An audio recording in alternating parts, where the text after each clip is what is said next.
Prepárate para conocer una nueva etapa de tu año.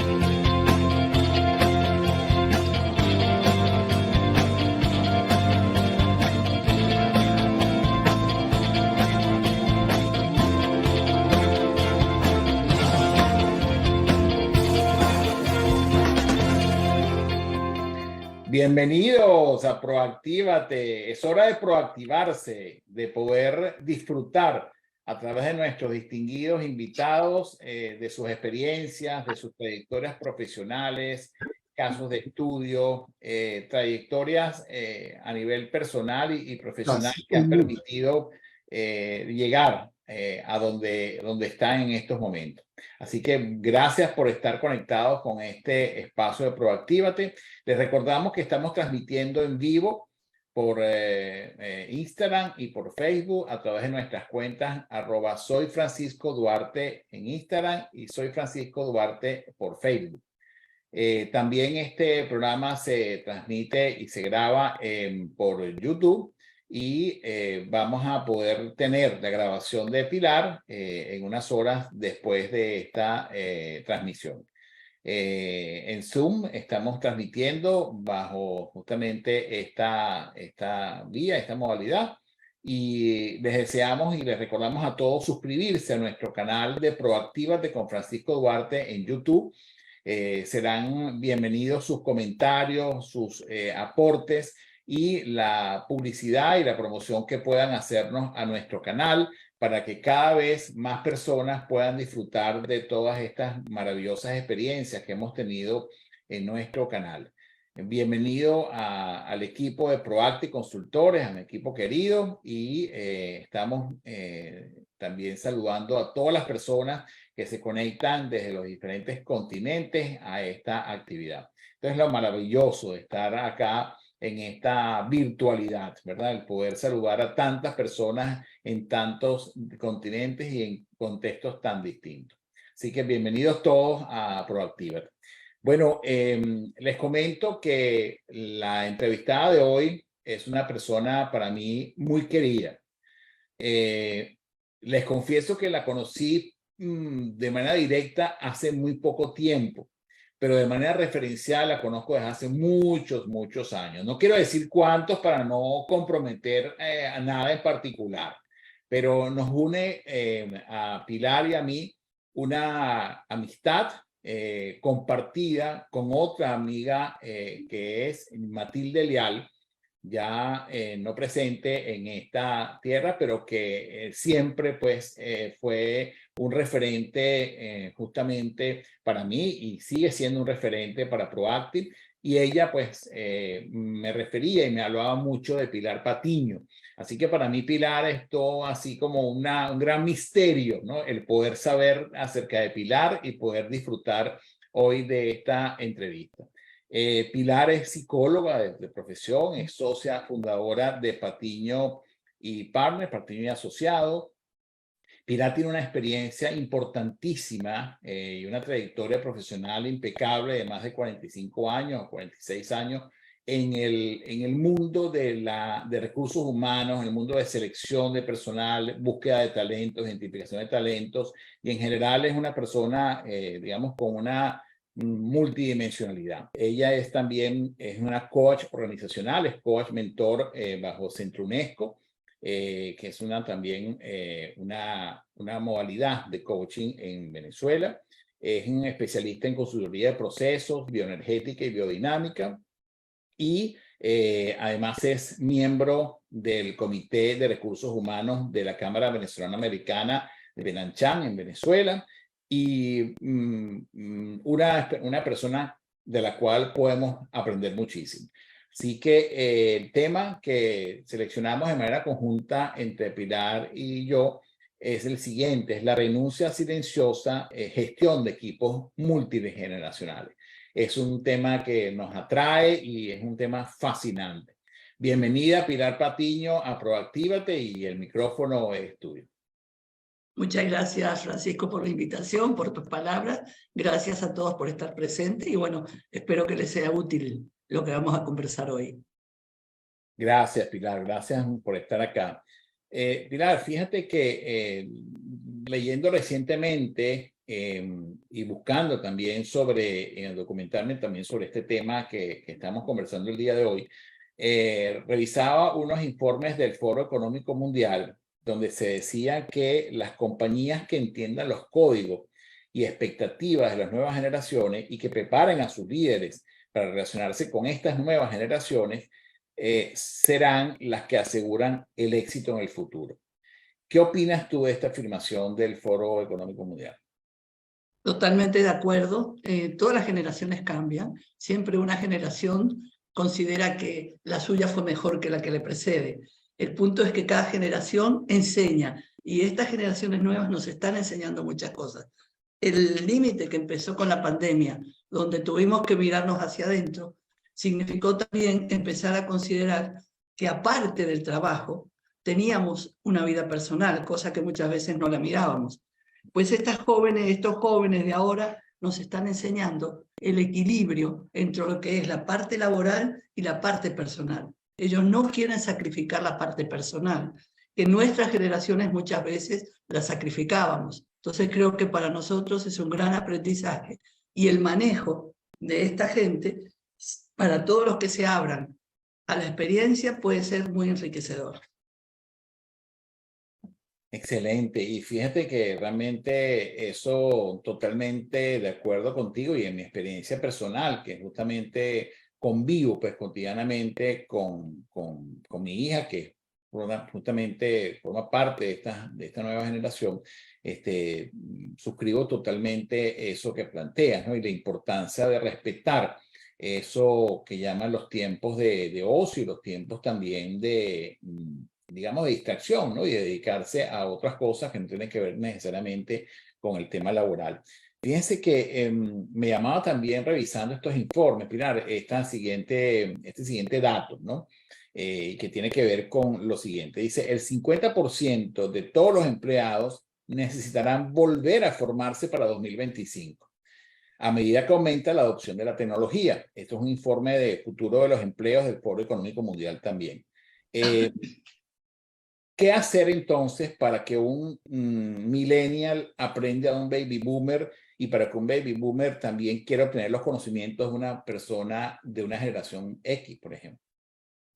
Fíjate, lo que estás diciendo es totalmente verdad.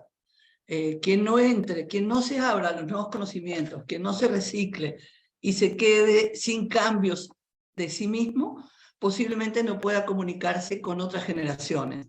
Aquellas personas que son capaces de abrirse a la tecnología, las nuevas ideas, se pueden comunicar y pueden intercambiar. Yo me acuerdo cuando estudiaba psicología que había hecho una pequeña especialización en grupos operativos, una de las máximas era a mayor heterogeneidad de los integrantes de un grupo, mayor homogeneidad de las tareas. Cuando se logra concatenar las dos visiones, se puede lograr resultados sumamente enriquecedores.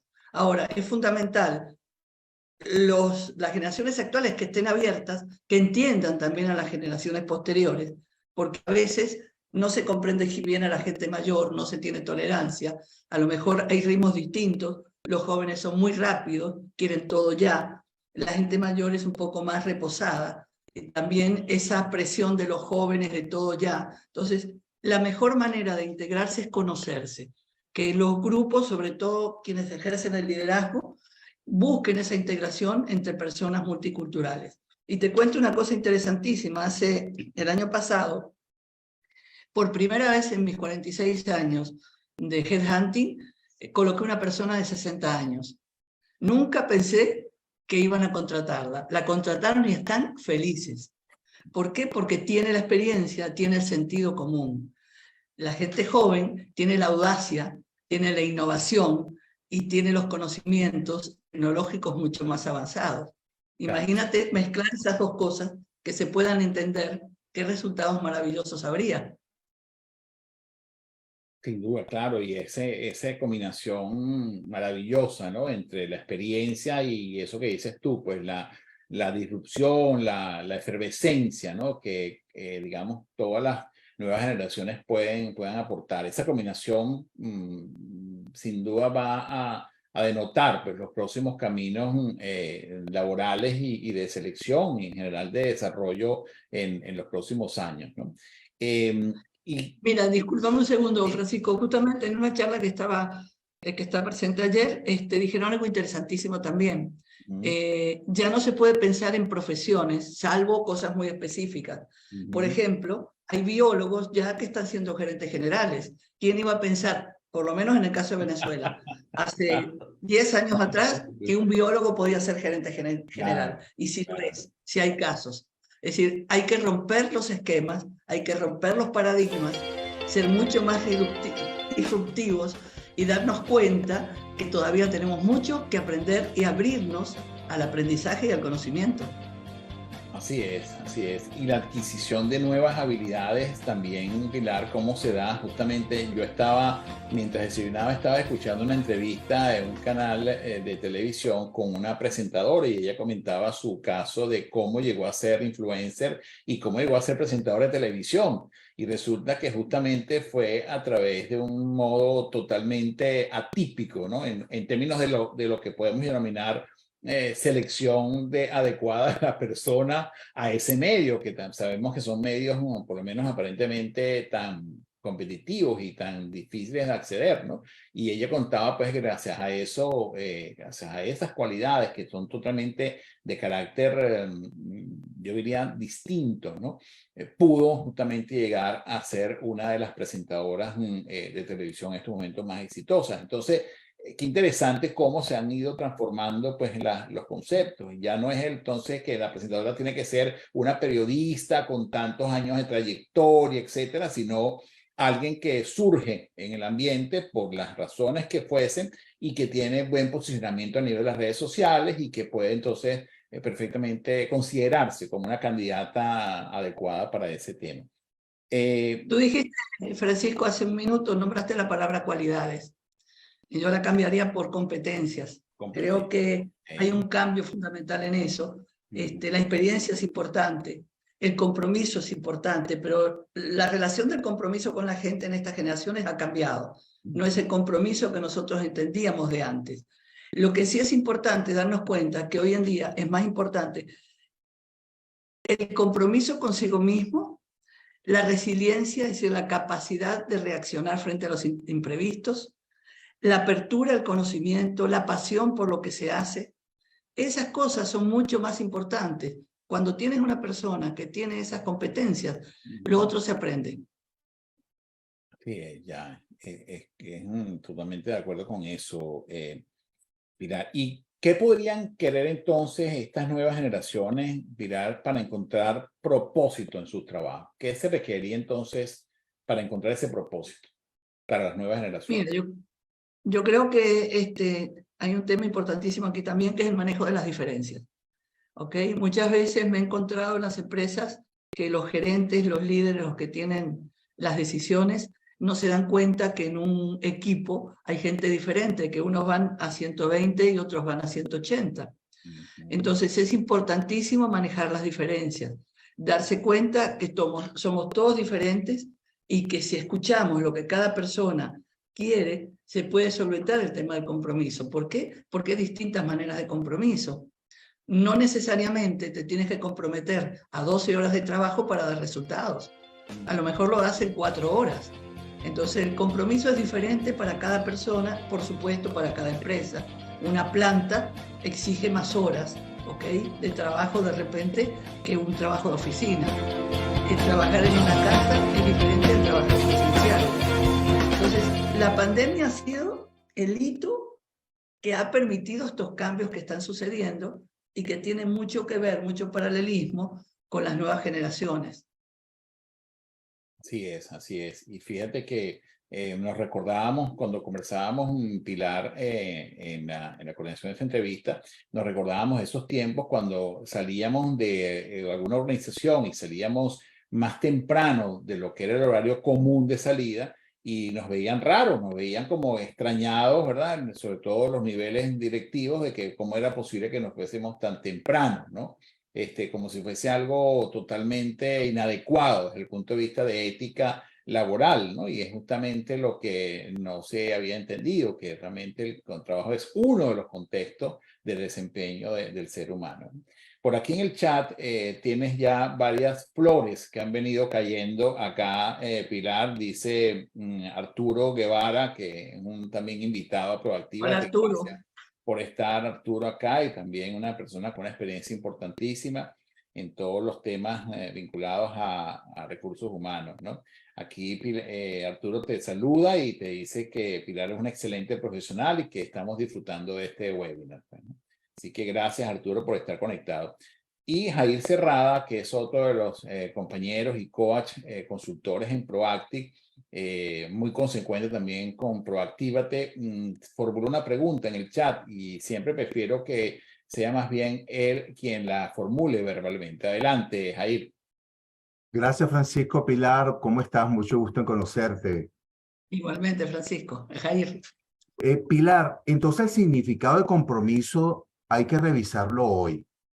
Desde esta mirada, ¿cómo defines en realidad el compromiso para diferentes generaciones, de manera tal que se pueda encontrar un punto común donde se pueda entender el compromiso para un baby boomer y quizás para una generación X? ¿Cómo entonces logramos eso y cómo definirlo para el entendimiento de todos? Gracias, Pilar.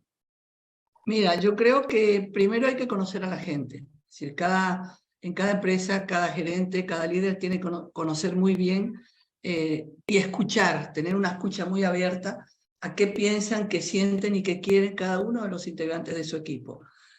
De repente hay una persona que sí necesita estar en la oficina, que no soporta trabajar en home office, y de repente hay uno que sí le interesa estar todo el tiempo en su casa y no estar presencial, sino cuando sea necesario. ¿Y eso qué compromiso define? Define que el compromiso está con el resultado, con el foco. Es decir, si tú defines objetivos, defines metas y defines deadline, eso es lo que hay que cumplir. Ahora, si tú lo quieres cumplir a las 3 de la mañana y entregas a las 8 de la mañana el resultado, o necesitas trabajar 12 horas para hacerlo, o en 4 lo haces, lo que define el compromiso es para mí, hoy en día, es el resultado. Exactamente. Entonces, gracias, Jair, por tu pregunta. Y justamente me quedo pensando en eso, ¿no? Que al final lo que cuenta es ese resultado y no el evaluar la cantidad de dedicación que tú has tenido que hacer para ese resultado. Porque efectivamente, pues cada persona es distinta y tiene un ritmo de producción totalmente distinto, ¿no?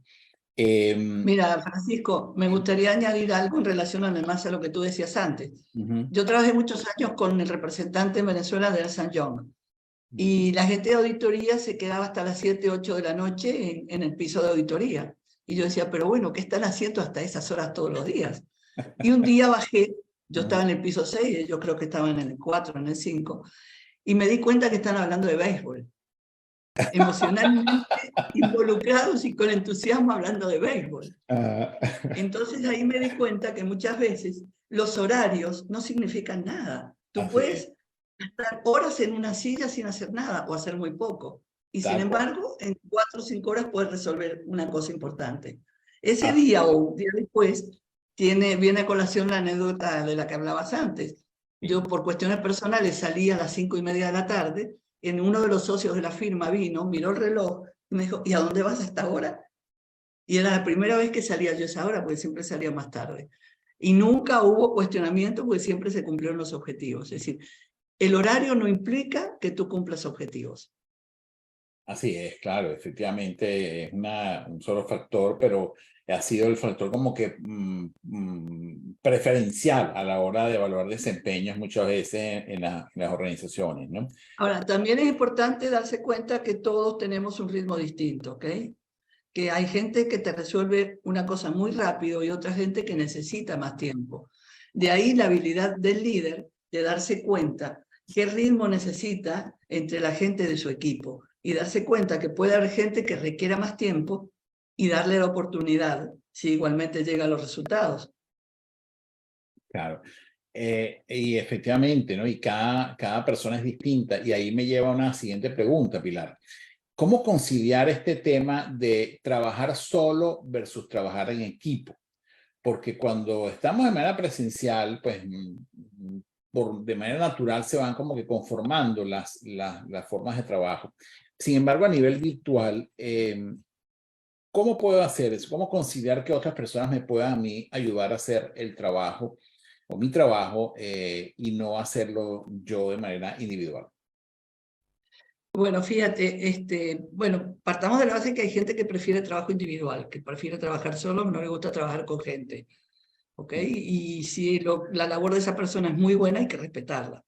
Okay. Ahora, en un momento donde hay trabajo híbrido o donde hay pura y exclusivamente trabajo home office, tiene que haber, aparte de relacionamiento virtual, puntos de encuentro. Y puntos de encuentro dobles. ¿A qué me refiero?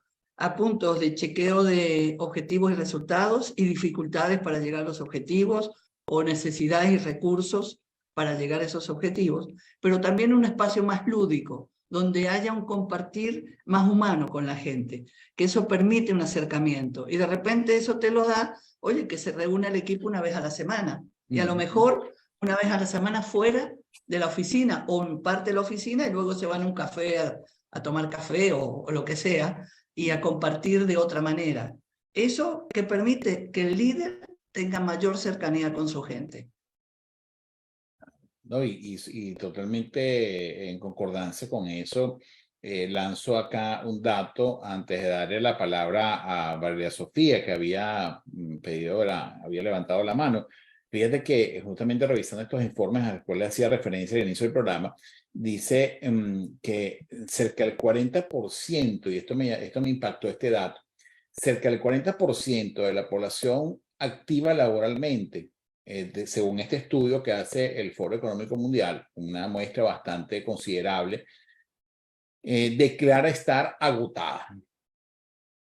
Entonces, justamente, ¿cómo?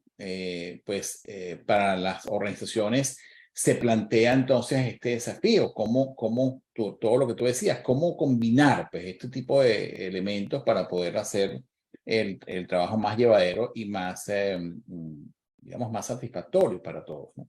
Adelante, María Sofía, con tu pregunta, por favor. Ok, ¿me escuchan? Sí, te escuchamos bien. Ok, estábamos hablando de que el resultado es lo que importa y basado en los estudios que se hicieron durante la pandemia, muchas personas que empezaron a trabajar en la oficina tenían una productividad mucho más alta porque no tenían que hacer el commute o el viaje al trabajo, tenían tiempo para cocinar y para poder comer saludable, estaban más contentos con el ambiente y podían hacer diferentes actividades como estar en familia y al mismo tiempo hacer un break para regresar al trabajo. Sin embargo, las empresas están advocando para volver a la oficina con el propósito de la colaboración. Están enfocando el hecho de que en persona se trabaja mejor y que persona a persona es mucho más efectivo. ¿Qué crees que les va a suceder a estas empresas que están advocando de alguna manera esta vuelta a la oficina obligatoria? Fíjate, yo he visto que hay gente que no quiere volver a la oficina, directamente lo dice, justamente por lo que decías, el tiempo que de transporte en ciudades donde suele haber un tráfico muy denso, eso hace que tengan que madrugar mucho y llegar tarde a sus casas, por lo tanto se pierde mucho el contacto familiar. Y hay gente que prefiere no estar en la casa porque considera que hay muchos elementos disruptivos y prefiere ir a la oficina para rendir mejor. Entonces, me remito a lo que decía antes, del manejo de las diferencias. Si tú tienes una persona que prefiere trabajar en su casa y te da resultados, fantástico. Eso sí, no hay que perder el contacto con esa persona y buscar esa manera de integración, una vez a la semana por lo menos, de que el equipo se reúna, se encuentren e intercambien ideas. Cada quien es diferente. Ahora, yo creo que esto le ha dado la pauta a muchísima gente para darse cuenta de la poca calidad de vida que tenían, porque dedicaban demasiado tiempo al transporte y al trabajo. Y efectivamente llegaban tan cansados en la noche que ni siquiera a lo mejor sus hijos estaban dormidos. y el fin de semana siempre tienen cosas para hacer, entonces era como muy reducido el contacto. Eso, y esto es una opinión sumamente subjetiva, ha llevado a que las sociedades que tenemos sean un poco más deshumanizadas, porque se ha perdido mucho el contacto humano a través de la parte virtual, pero se ha perdido el contacto con la familia, mucha gente ha perdido cómo van creciendo sus hijos, y yo creo que es importantísimo que ese contacto no se pierda para que podamos ser mejores seres humanos. Entonces, el estar presencial, mira, yo creo que la pandemia nos enseñó de que la vida es demasiado corta y que tenemos que buscar un equilibrio entre los distintos contextos en los que nos movemos. Claro.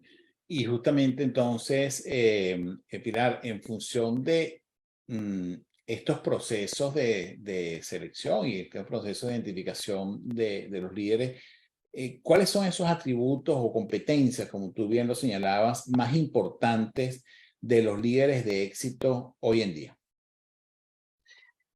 Vamos a ver, yo he visto muchísimas teorías, muchísimas hipótesis sobre lo que es ser un buen líder.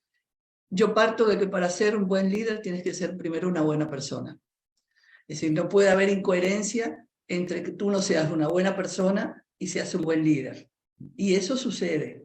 Hay gente que pudiera ser un líder interesante, pero que de repente a nivel personal no es tan interesante y hay una incoherencia. Para mí, ser una buena persona es el comienzo de ser un buen líder. La perseverancia, la resiliencia, la capacidad de escuchar, la escucha activa es fundamental. Que tú escuches a tu gente, que no pierdas ese contacto con ellos. Seguir aprendiendo, por supuesto, y en esa escucha permitir que te den ideas, no pensar que tú te las sabes todas. Les voy a contar una anécdota. Yo trabajé con Ernst & Young en España hace muchos años y me tocó hacer un trabajo de consultoría en una fábrica finlandesa de cartoncillo, que son los que hacían el cartoncillo para las cajas de perfume y las cajas de cigarrillos. Yeah. Y nos llamaron porque tenían un problema de 2% que habían tenido de pérdida de las bobinas, tenían un 11% y no sabían por qué. Entonces, bueno, empezamos a entrevistar a los supervisores, los jefes, tal y qué sé yo, y yo pedí entrevistar a un obrero, y casi no me dejan entrevistar a un obrero. Aquí que el obrero me dio la solución. ¿Cuál fue? Es que mi supervisor no me escucha. En donde se guardan las bobinas hay una filtración en el techo que las están mojando. Wow. Y se resolvió el problema. Entonces la capacidad de escuchar a la gente que tú tienes que supervisar es importantísimo. Y por supuesto mantener una cercanía afectiva. ¿Por qué? Porque si te viene alguien a trabajar que de repente no durmió en toda la noche porque tuvo un problema o le dolió el estómago, y lo ves que no está bien, pregúntale, ¿qué te pasa? ¿Cómo estás? Así es. Y sí, eso es importante, que la gente se sienta escuchada, tomada en cuenta. Fundamental, fundamental. Esa pregunta que abre todas las posibilidades de cómo te sientes, ¿no? Y realmente poder entrar en ese espacio empático con la persona. Y justamente en ese espacio de empatía y rescatando lo que tú dices acerca de buenas personas y esa competencia como, digamos, elemento fundamental para poder ser un buen líder, quiero saludar y aprovechar a saludar a personas que están conectadas, que han sido también invitados aquí a Proactívate y que están conectados el día de hoy. Ana María Guevara, que como tú sabes es también una gran consultora internacional en todo este tema de selección de talento. Bienvenida, Ana María, gracias por estar conectada. Tenemos a Elvis Albornoz, que es también un gerente y líder del área de recursos humanos en una empresa tan importante como Plumrose Latinoamericana. Bienvenido, Elvis, gracias por estar en esta conexión. Saludo también acá a, de los que veo, bueno, está Arturo, ya lo saludamos también, que ha sido invitado en este espacio. Y también hay una persona que acabo de ver por acá y que me parece también importantísimo. Está Alonso Figueroa, que también ha sido invitado en este espacio, que es un CEO de gerencia en redes. Gracias a todos por estar acá en esta conexión y por aportar sus valiosos comentarios. Gracias, Marilena Cedeño, que ha sido vicerrectora académica de la Universidad Metropolitana en Caracas. Gracias, Marilena, por estar también conectadas aquí en este espacio Proactívate. Bueno, y fíjate, Pilar, que todo esto que conversamos es justamente pues, todo lo que realmente forma parte de estas nuevas tendencias. Y quería preguntarte algo porque he estado revisando algo que las empresas están estableciendo como un parámetro de aceptación, ¿no? de nuevos talentos. A pesar de la dificultad de encontrar estos talentos, justamente hay algunos parámetros que se están imponiendo. Y uno de ellos es algo que llaman el coeficiente de adaptabilidad. Y dicen pues que eso es uno de los parámetros más importantes a tomar en cuenta en estos momentos. ¿Qué nos puedes comentar tú al respecto? ¿Qué es eso del coeficiente de adaptabilidad, Pilar? ¿Y qué significa eso como una clave para encontrar trabajo en el futuro? Bueno, fíjate que uno de los conceptos actuales de la inteligencia es justamente la capacidad de adaptación a las nuevas situaciones, de adaptación a los imprevistos, y que tú puedas resolver cosas inesperadas, imprevistas con las que no contabas. Eso forma parte de los conceptos actuales de la inteligencia. Quien no tiene capacidad de adaptación posiblemente tenga dificultades en ejercer en el desempeño de su trabajo, porque todos los días en este mundo que tenemos están pasando cosas. Y si tú no tienes esa capacidad, esa flexibilidad para adaptarte y darte cuenta que, oye, esto no estaba dentro de lo programado, pero déjame ver cómo hago para solucionarlo, posiblemente va a llegar un momento que la empresa te margine, que no puedas estar allí porque no estás dando resultados. Y muchas veces es importante decir, mira, no lo sé, dame tiempo para ver cómo lo enfrento. Y no decir, déjame ver cómo lo hago, y no declararse ignorante. Yo creo que es importante declararse ignorante en un momento y decir, no lo sé, pero dame tiempo que voy a tratar de solucionarlo. Así es, claro. Pilar, quiero entrar en una parte de la entrevista donde justamente indagamos sobre tu trayectoria profesional, que ha sido tan destacada y tan reconocida. Pero me gustaría, Francisco, si me permites, Sí. decir algo.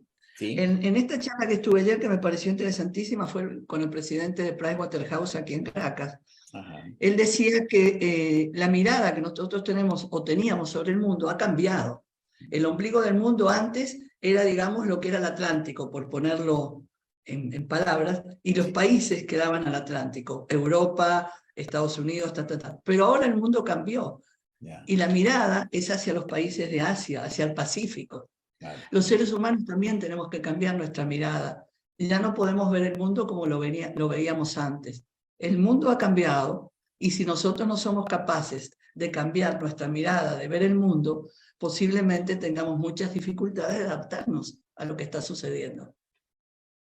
Así es, ¿no? Y la potencia enorme de lo que significan todos estos mercados y además todas estas concepciones también de justamente, tal cual como dices tú, en estos países, ¿no? Y escuchamos el relato de esas historias de los países asiáticos y realmente se convierte en una referencia, ¿no? Así que qué importante esa afirmación de poder también comenzar a ver otros mundos y otras posibilidades, ¿no? Y mira, y en relación a las empresas, esta persona también decía, cosa que yo vengo también diciendo hace tiempo, que hay que invertir en formación, porque hay mucha gente que se ha quedado estancada o porque no ha tenido medios o no ha tenido voluntad o ganas de aprender cosas nuevas. Creo que las empresas tienen que invertir en formación, pero una formación no solo técnica, sino formación en valores, que se han perdido un poquito.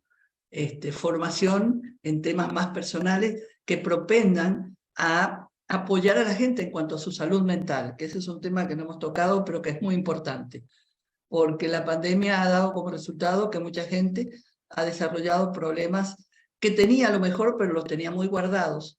Y claro, con toda esta situación mundial, esos problemas han salido a flote, y las empresas tienen también que ocuparse de la salud mental de sus trabajadores. Así es, ¿no? Así es, y efectivamente fundamental. En ese sentido, Pilar, y siguiendo lo que estás diciendo, ¿qué preguntas le recomendarías tú hacerse a los líderes, sobre todo el área de capital humano, de la organización sobre su rol actual? Mira, una pregunta que se hizo este señor ayer y que me pareció fantástica. Mirarse a sí mismo y preguntarse, ¿yo trabajaría con alguien como yo? Eso está buenísimo. Está Una buenísimo, porque es pregunta una manera de poderosa. autoevaluarte y decir, oye, yo no Claro, trabajaría con alguien como yo, soy insoportable, por decir algo. claro. Yo creo que esa pregunta es hoy en día crucial. Primero preguntarse a sí mismo, cada uno, ¿la gente quiere trabajar conmigo? ¿Yo podría trabajar conmigo? Claro. Sí, interesante esa pregunta, muy importante. Aquí en el chat hay una persona que tiene una pregunta, que es Maranela Linares, que forma parte como Proactive. Maranela, si puedes formular tu pregunta, por favor, a Pilar. Sí, gracias, Francisco. Hola, Pilar, gusto saludarte. Hola, igual. Bueno, excelente. Bueno, mi pregunta es la siguiente. Disculpa, vuelvo a un tema que ya tratamos, ¿no? Es el tema de las diferencias generacionales. Hemos visto que en este momento las nuevas generaciones valoran de manera diferente lo que es la estabilidad laboral, los beneficios laborales o el renombre que pueda tener determinada organización. Esto, por supuesto, genera poca receptividad a las ofertas laborales que se estén publicando continuamente y a la vez genera una alta tasa de rotación para gestión humana. ¿Cómo están manejando los reclutadores en este momento este desafío? Sí, efectivamente es un gran desafío. Un gran desafío porque ya no puedes utilizar los canales que se utilizaban antes, ¿ok? Es ya sumamente diferente la manera de captar gente. Las redes sociales obviamente tienen una gran importancia, un gran rol en este tema. Pero hay un tema que sigue teniendo mucha vigencia y es para nosotros los headhunters, la investigación del mercado. A una persona de la generación actual, ¿qué le puede interesar? Primero, le puede interesar que lo que la empresa le dé le permita vivir bien, vivir de acuerdo a lo que quiere. A lo mejor no le va a permitir de inmediato comprar un apartamento o adquirir un vehículo, pero tiene una serie de beneficios y tiene, digamos, un piso que le va a permitir coordinar sus cuestiones personales con sus cuestiones de trabajo. Pero sobre todo tiene que tener un reto. Son personas dinámicas, se aburren rápido. Si no tienen un reto muy claro, posiblemente abandonen la empresa. Y hoy en día tenemos que convivir, que ya las personas no pasan años y años y años en las empresas. La gente quiere cambiar, es mucho más dinámica. Eso, lamentablemente, a veces no permite cumplir etapas, pero es lo que hay.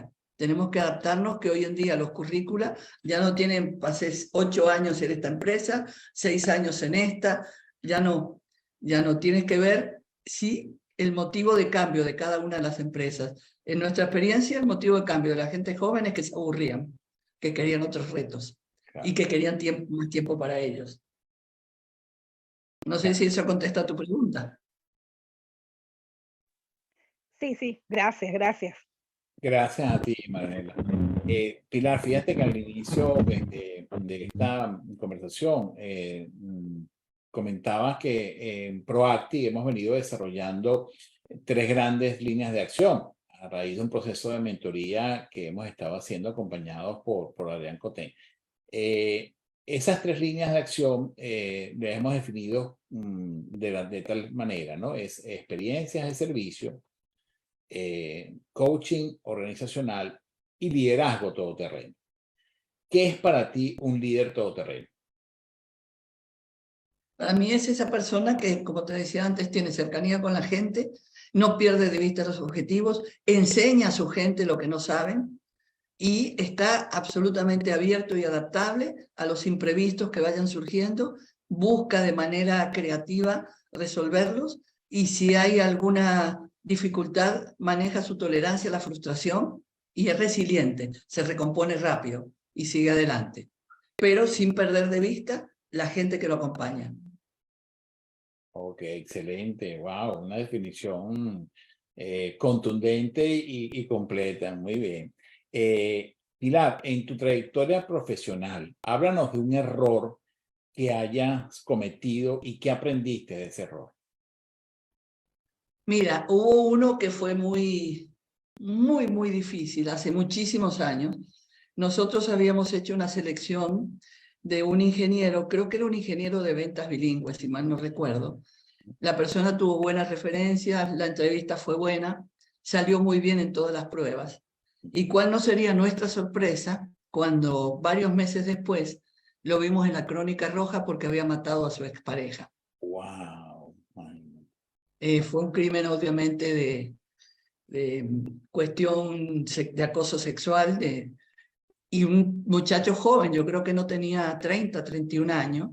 No salió nada de eso en toda la investigación que se hizo, ni en las pruebas, nada. Y de repente, wow, ¿qué pasó aquí?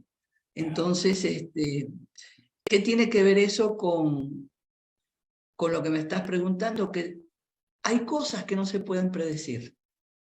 Frente a cierto tipo de situaciones que tocan profundamente la emocionalidad de una persona, no se puede predecir la reacción. Es decir, que como decía Einstein, todo es relativo.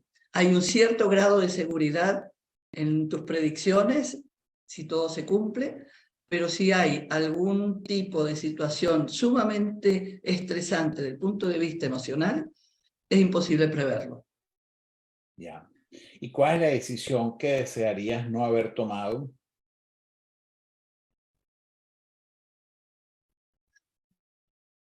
Yo creo que haber tomado algunos clientes en los que confié, estoy pensando en uno específicamente, que confié mucho en cómo me vendieron su grupo de empresas y tuve que dejar de tenerlos como clientes porque tenían una alta rotación que me habían ocultado y había un estilo gerencial de mucha descalificación de la gente. Entonces, a los 2 o 3 meses de estar alguien trabajando allí, y te recuerdo, nosotros seleccionamos niveles gerenciales medios hacia arriba. Tanto gerentes como directores que habían ingresado en esa empresa me llamaban a los 2 o 3 meses, mira, me tengo que ir, esto no es lo que me vendiste. Y honestamente me daba muchísima vergüenza, hasta que dijimos, mira, no, esta gente no se le trabaja más.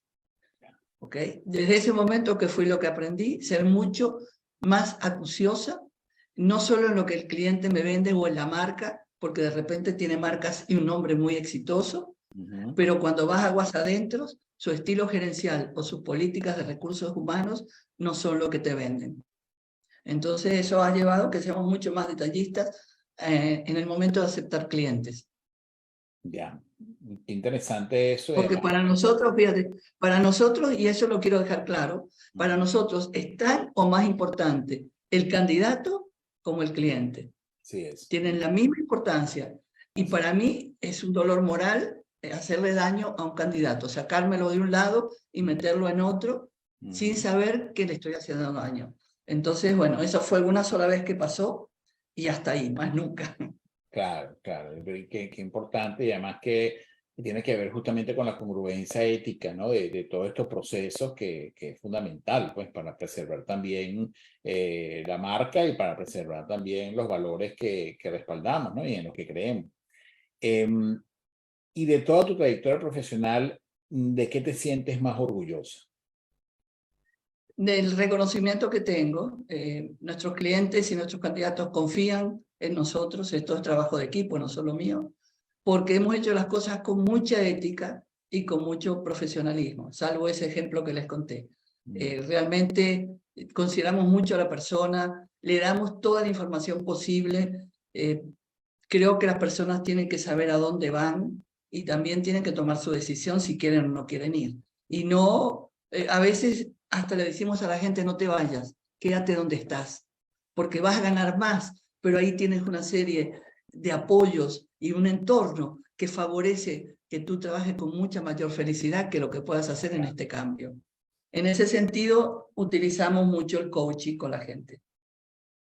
Qué bueno, excelente. Y efectivamente, el coaching como herramienta fundamental. Y quisiera pedirte algo, Pilar. Yo en estos momentos estoy formándome como conferencista internacional. No me había dedicado en los años de trayectoria en Proactic a promoverme como CEO de Proactic o como conferencista. Simplemente pues había hecho otro tipo, me había ocupado de otro tipo de trabajo y de contexto dentro de Proactic, ¿no? Básicamente en el tema de prospectar clientes. Ahora me estoy formando como conferencista internacional, cosa que me tiene también satisfecho y contento porque, bueno, es un reinventarse también, como decía yo a mi equipo, pues a los 65 años que acabo de cumplir, pues en una reinvención para mí, ¿no? Y en ese camino me encuentro. Voy a diseñar una conferencia sobre liderazgo ágil. ¿Qué le gustaría a Pilar escuchar en una conferencia sobre este tema de liderazgo ágil? ¿Qué me sugeriría, qué me recomendaría? ¿Qué te gustaría escuchar? Mira, primero definir el término de agilidad y qué significa el ser ágil a nivel de liderazgo, porque no necesariamente tienes que ser ágil a veces. Me explico. Aquel líder que no toma parte de su tiempo para escuchar a su gente puede ver que está perdiendo agilidad, que está perdiendo tiempo, y no lo está perdiendo, porque eso redunda en el logro de los resultados. Entonces, primero definir qué sería para ti y qué sería para un líder el ser ágil, y en ser ágil en relación a qué. Eso es importante definirlo. Muy bien, excelente, excelente, muy bien. Y aceptada esa consideración que es fundamental pues, para avanzar en cualquier otro aspecto dentro de esa conferencia, que ya pues en su oportunidad serás también invitada pues, a ella, ¿no? Gracias. Mira, y discúlpame, Francisco, en relación a esto, se me está viniendo a la mente, a veces los líderes no dan con claridad las instrucciones y no las validan. Me hace acordar mucho, ¿se acuerdan de aquellas generaciones cuando hablaban del mensaje García? Generaciones anteriores nos decían tal cosa, pero no te decían cómo hay que hacerla, ni por dónde, ni qué herramientas ibas a tener. Y tú tenías que resolver, y bueno, resolvíamos. Mal o bien, pero resolvíamos.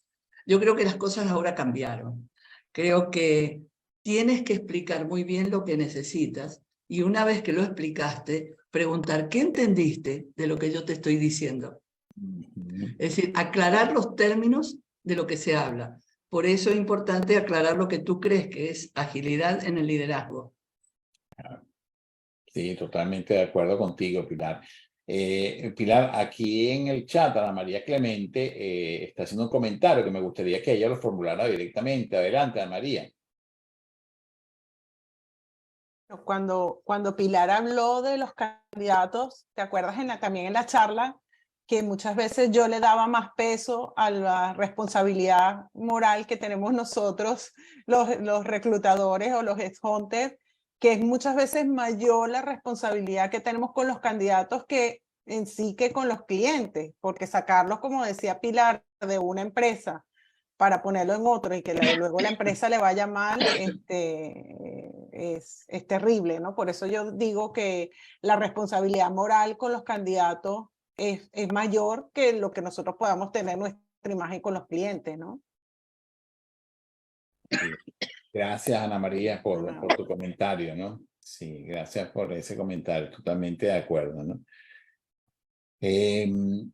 Fíjate, Pilar, que estamos entrando en una etapa de esta entrevista donde queremos conocer más a la Pilar Patiño como persona. Y quería, en ese sentido, preguntarte, ¿qué hábitos ha desarrollado Pilar para ser una consultora exitosa? Yo te diría que lo más... Dame un segundito y disculpen que estoy con un poquito de alergia. Sí. Lo más importante, eso que decías antes, que es la adaptabilidad. Adaptarme a los cambios y a la ambigüedad. ¿Por qué? Porque de repente yo le planteo al cliente 3 candidatos y él elige no el mejor de los 3. Entonces tienes que acostumbrarte que como consultor tienes que respetar la decisión del cliente. Eso es lo que elige. Entonces, respetar al cliente, adaptarte a las circunstancias y adaptarte a la ambigüedad. Un consultor tiene que adaptarse a la ambigüedad, no está todo estructurado. Ser consultor significa que nada está estructurado. Ok. Exacto. Y que es una de las competencias justamente a desarrollar, pues esa inestructuralidad, ¿no? Y cómo podemos reaccionar hacia esos elementos, ¿no? Justamente en este programa de formación en el cual participo, que yo lo recomiendo también ampliamente, una de las actividades que solemos hacer son las improvisaciones, ¿no? Y a pesar de que yo tengo una historia personal de trabajar en teatro, yo me formé en el grupo Rajatabla en Venezuela a nivel de teatro, y sin embargo, a veces es un desafío, ¿no? Entrar a hacer una improvisación, son improvisaciones de un minuto, ¿no? Pero que realmente, o a veces un poco más, dependiendo de la asignación, ¿no? Y que desafiante, ¿no? Representa justamente poder utilizar todo nuestro know-how, nuestro background, concentrado en esos minutos que te conceden para desarrollar un tema, ¿no? Por eso digo que la inestructuralidad siento que es una competencia que es fundamental rescatarla, ¿no? Y que justamente en otros contextos artísticos, pues, suele ser más natural, suele ser más aceptada y más practicada, ¿no? Cotidianamente. Francisco, te quiero comentar algo que no tiene que ver con esto que estamos hablando, pero disfruté muchísimo la época de Carlos Jiménez y Rajatabla. Ah, qué bueno, qué bueno.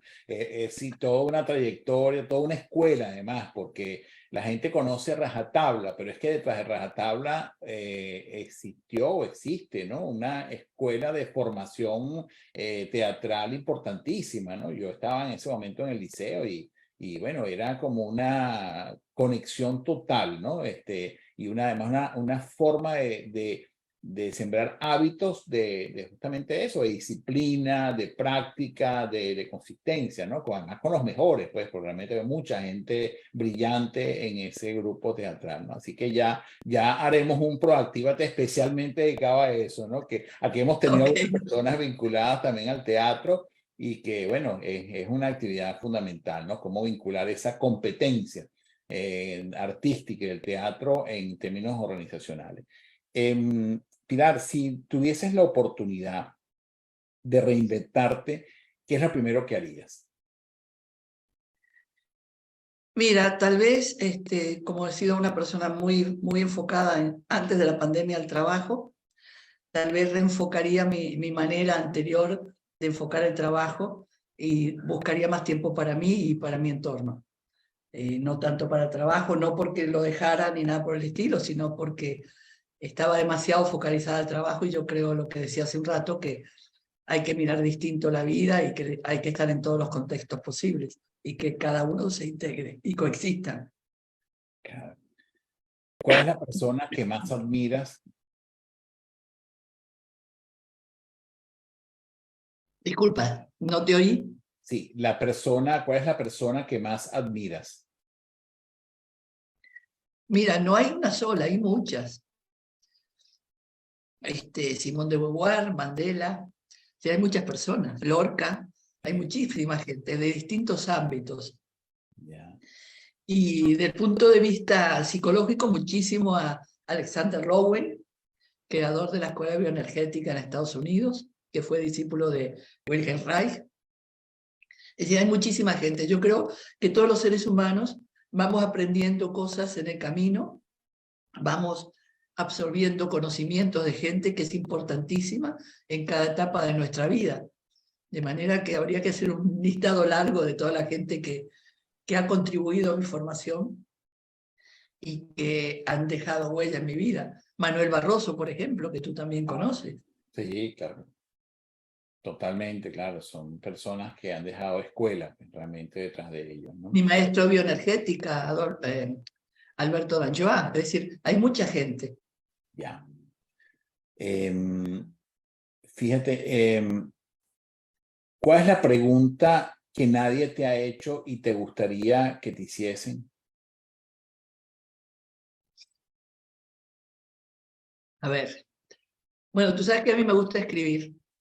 Yo he escrito ya y publicado 2 libros. Ahora estoy en un taller de narrativa con un escritor de Cádiz, de España, y vamos a publicar posiblemente este año, entre todos los que forman parte del taller, un libro en conjunto. De repente, ¿por qué no se ha escrito más? Esa es una pregunta que yo muchas veces me hago, que a veces no busco el tiempo para hacerlo y me gusta mucho. Ok, fíjate, interesante entonces, ¿no? Por acá en el chat también aprovecho para rescatar los saludos que te hace Magdalena Ponte, que nos saluda a todos, así que gracias Magdalena por tus saludos y también a los comentarios adicionales que no he alcanzado a leer, ¿no? Que están aquí en el chat, así que gracias a todos por sus comentarios, ¿no? Y a Javier Díaz también por su comentario y su complementación de lo que Marianela Linares planteaba, ¿no? Así que gracias a todos ustedes por esos maravillosos comentarios. Pilar, ¿cuál de los superhéroes que conoces deberían pensar en dedicarse a hacer otra cosa, en tu opinión? Oye, yo creo que hoy en día no conozco muchos superhéroes. Había muchos superhéroes, muchos antes, pero ahorita no conozco mucho. La gente todavía sigue muy metida en sí misma, muy metida en la individualidad. Y yo creo que hoy en día es cada día más importante el trabajo en equipo, el trabajo en grupo, la solidaridad. Ya. Y eso da por resultado superhéroes grupales. Claro. Es interesantísimo eso, superhéroes grupales. Me llevo esa idea realmente, ¿no? Porque fíjate que ha sido también tradicionalmente eso, ¿no? La idea de que el superhéroe siempre es un hombre o una mujer, ¿no? Realmente, pero no un equipo como tal, ¿no? Mira, yo siempre doy el ejemplo de un edificio. Uh-huh. Está el ingeniero, está el arquitecto, diseñan, pero si no tienen los obreros, el edificio no se levanta. Así es, claro. A la vez los obreros no pueden hacer el edificio si no tienen conocimiento, el conocimiento que tiene un ingeniero o que tiene un arquitecto.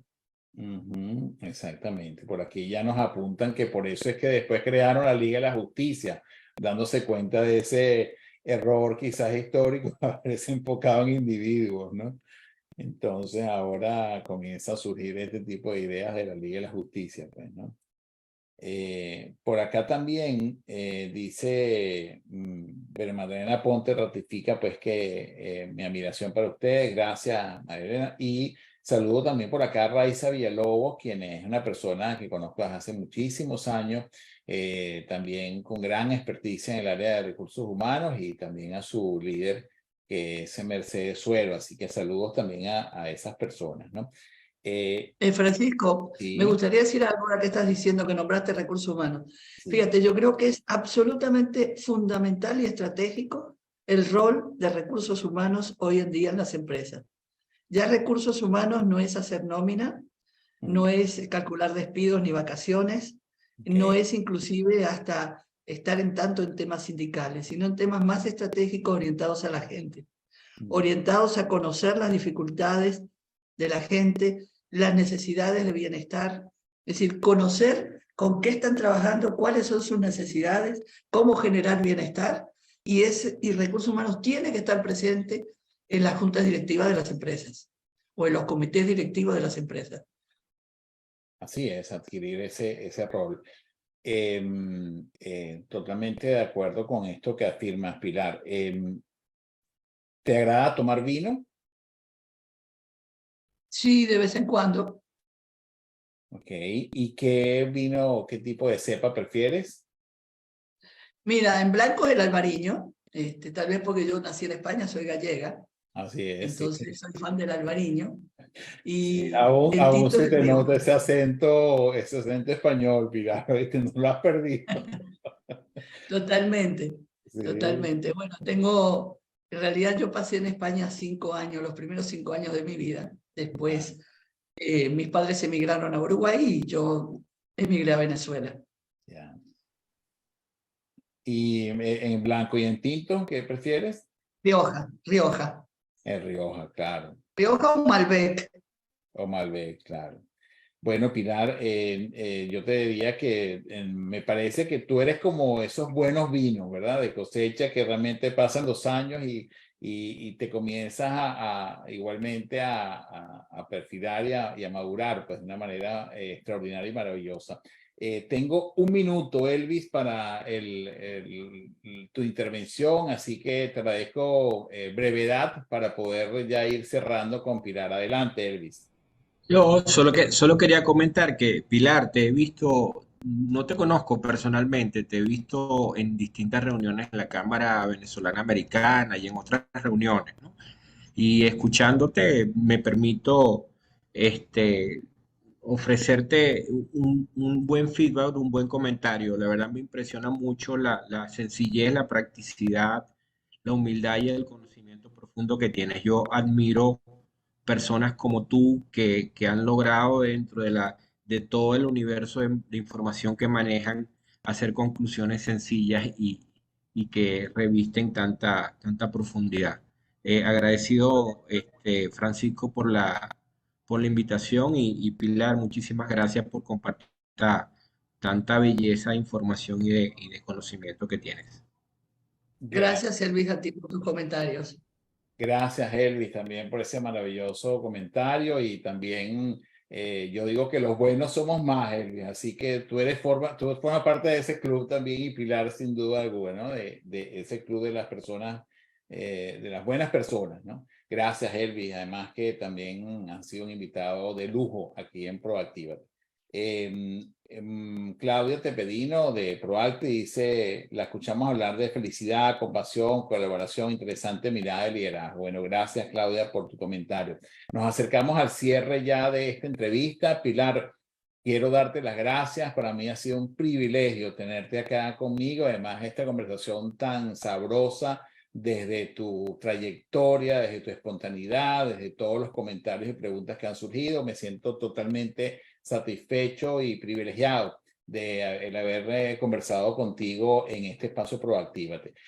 Voy a concederte estos últimos minutos para que te despidas de nuestra videoaudiencia y quiero que por favor pedir a nuestra videoaudiencia que demos un aplauso a esta maravillosa mujer y ejemplo profesional a todoterreno. Así que bueno, un gran aplauso para ti, Pilar, y el micrófono para que te despidas de nuestra maravillosa videoaudiencia. Muchísimas gracias a ti, Francisco, por la invitación. Yo también he disfrutado mucho, me encantaron las preguntas y creo que de esto se trata, más que de dar y que clases magistrales, se trata del intercambio de ideas porque todos tenemos algo que aportar. Así es, Pilar. Y bueno, este espacio es tuyo también, Pilar, y bienvenida siempre que quieras intervenir acá y que quieras participar. Muchísimas gracias a toda nuestra videoaudiencia. Les recordamos suscribirse a nuestro canal de Proactívate y poder consultar y poder chequear esta entrevista también para poder seguir extrayendo los mejores comentarios. Haremos videoclips también en nuestras redes de esta entrevista con Pilar. Así que bueno, los esperamos el próximo miércoles a la 1 de la tarde, 1 p.m. hora del este de los Estados Unidos, con Proactívate. Gracias a todos por haber estado participando y los esperamos el próximo miércoles. Saludos y gracias y bendiciones para todos ustedes. Gracias a ustedes. Prepárate para conocer una nueva